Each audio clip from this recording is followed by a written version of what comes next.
Çûme çûme di mêjî de wê de jî dilê de, bi sanên dudûme di kezebê de biçizîne.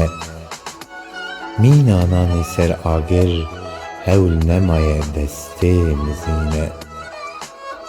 Ez ber bi colemerga keskê ve çûme, çûme çûme di behnê da kulîlkan jî wê de tevî bayê, di her demsalên du û bê çîstên rojê û ronahiya hîvê.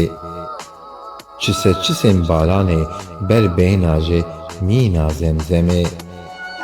Wanê, Hezarê, Diclê ber bi Firadê bi xumxuma çema zapê ve çûme. Çûme bi rengê tarî lê bi hîstên razanî dudû rabûnî.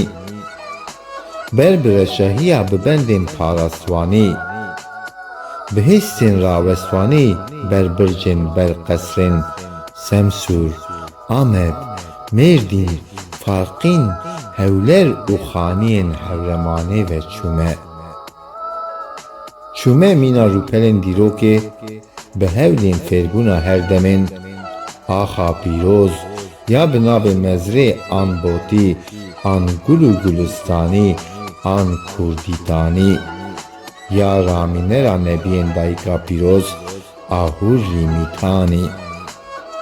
Rihaya, Mervaniya, Botiya, Agiriya, Badikiya, Behdînên mutkî û birûkiyên li gel dûrî maf û huzurê lê bi sebrê bi derbirina hewlên li hev hatina gelan ve çûme.